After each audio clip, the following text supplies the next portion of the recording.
Hey guys, this is Gloria. I am back because I needed to make one more project as a Christmas gift for my daughter. I wanted to make her a sweatshirt with her name on it in American Sign Language. I know that I mentioned this before when I made the little pouch, which is on my last Maker Monday video. But I thought that I would come on and share with you guys how to create on a actual template. Templates are right over here on the left hand side. It has a little shirt on top and it has the word templates. I am using beta version 5.2.14 if that makes any difference. I'm just going to click on where it says template, and it's going to come up with all of these templates. So it's really cool because depending on what you're making, you can actually click on one of these, designs, and it will help you to know how large or about how large your design will be once you add it to your actual project.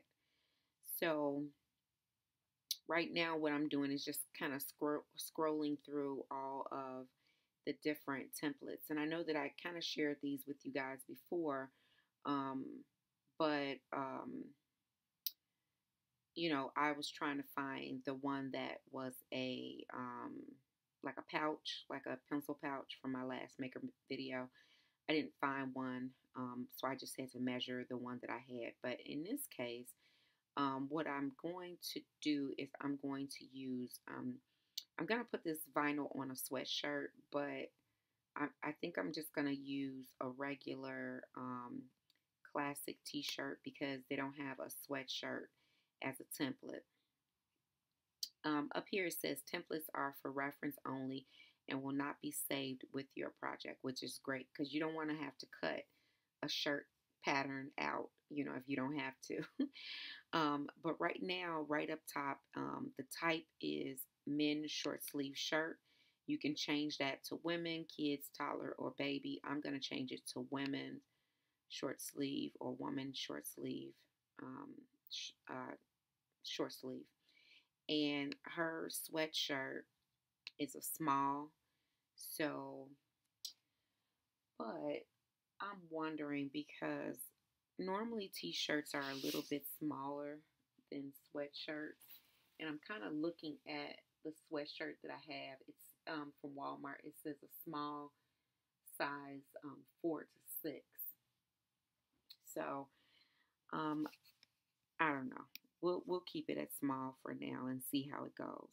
You can always cut it out in paper just to see what it looks like before you go to use your vinyl so that you're not messing up your vinyl, which is what I should have did when I first tried to cut for my pouch from the last video. But I digress.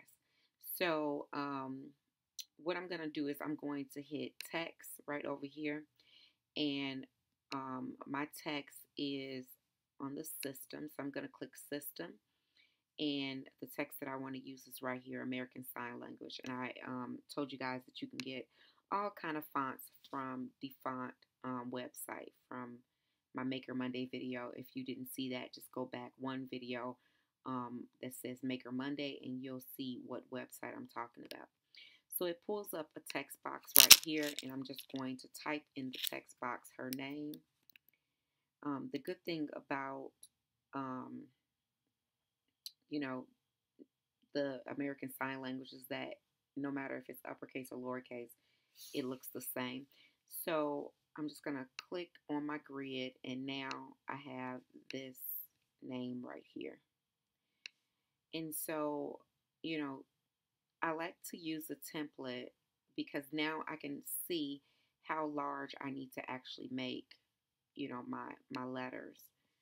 And so I'm just kind of shrinking it down a little bit.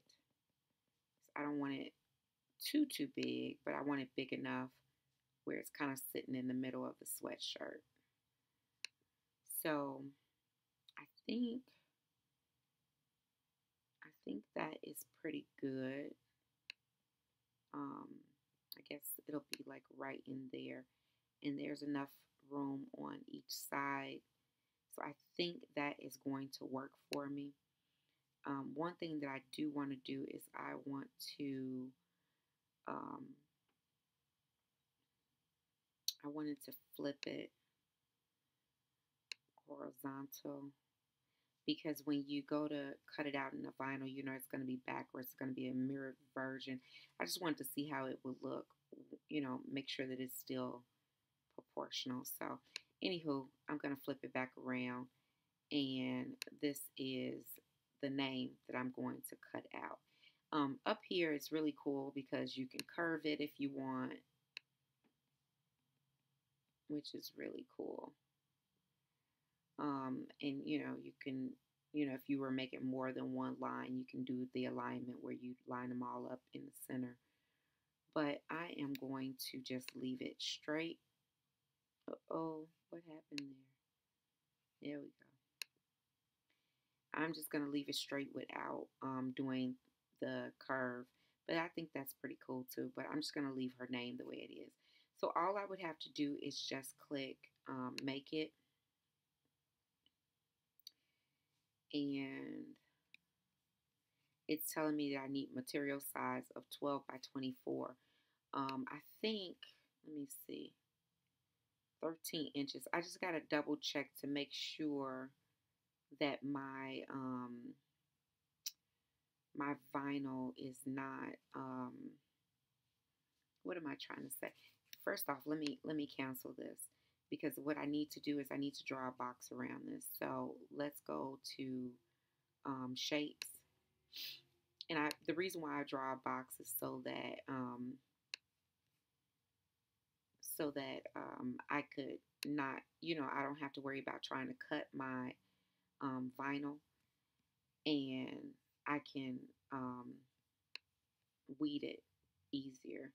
So this is 12.965 by 3.456.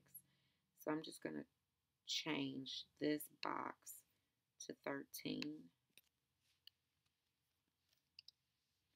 And I'm going to change the height to 4. And that way it fits around, well, it should have fit around my, I need to make it a little bit bigger. I just needed to fit around my, my letters. And I'm going to send this, go up here to arrange, and I'm going to send it to the back. This way I can make sure that it is the right size that I need it to be. And it is. And then I want to hit shift and hold down so that I can grab, as you can see, both of them are highlighted over here. I want to attach them so that hopefully when I click make it, yep, it's all attached. And this is what it's going to look like. And remember, when you're using iron on vinyl, you always want to click mirror to flip it around to make sure that it is flipped correctly. And the vinyl that I'm going to be using, it does have the carrier sheet, so I should be able to weed this just fine. So we will see in a minute how this is going to look. It says at least one of your images is larger than 11.5. Select OK to continue with a larger mat, or cancel to return to the canvas to reduce the size. I'm going to leave it that way only because I know that I believe my vinyl is hopefully about this size. If not, we'll make it work. So I will be back to share with you guys what the project looks like after I am done. Hey guys, this is Gloria. I am back to share with you guys what the completed sweatshirt looks like. I love the way it came out. I love the white on the black, and I hope that she does as well. Yeah, I think it came out really, really cute. There's a few things that I will do differently the next time I make a shirt. Namely, I would make the size of the letters smaller so that it'll more so fit, you know, more in the middle of the shirt instead of going all the way across. I will also put a boundary box around the letters. And the easiest way to do that is just to do 2 different rectangles, and then group them together and attach them together or weld them together where it'll just produce just a square, you know, a thin square around whatever you have. And then that way, when you go to weed it, you can weed out the inside and weed out what's around the square and then leave a little boundary box, if that makes sense. But yeah, this is about it. And the vinyl was long enough. I believe the piece was a 12 by 24 inch piece. That was the Paper Studio brand, and it was from Hobby Lobby. I did buy it when it was all the Paper Studio stuff was 50% off. So I got it for $7.50. I believe that's the price of it. But it works really, really good. And then all I did was just use my regular house iron to iron this on. It did have a plastic carrier on the back, and the carrier part itself is kind of sticky, which works really great because you can put it down and see where the placement is, and you can see through it. You'll see where your design will lay before you go to iron it on, and then you can actually use the iron. I used my iron right on top of the plastic to kind of tack it down first, and then I put like a cloth on top of it, and then, you know, pressed it with the cloth on top for a longer period of time, and then I just took the cloth off, and that was that. I did have to run my what do you call that thing? Lint brush on it, because, you know, this is a black sweatshirt, and then the little lint was from the towel. So I just ran it over that or whatever, but that's it. And so that is what I wanted to share with you guys. Stay tuned towards the end. I will put still videos in showing you a little bit of a close-up of the vinyl. But that is it. A super easy, quick project, but it's so cute and so personable that you can make yourself. So as always, guys, if you have any questions or comments, just leave them down below, and I'll get back with you as soon as I possibly can. Take care, guys. Bye.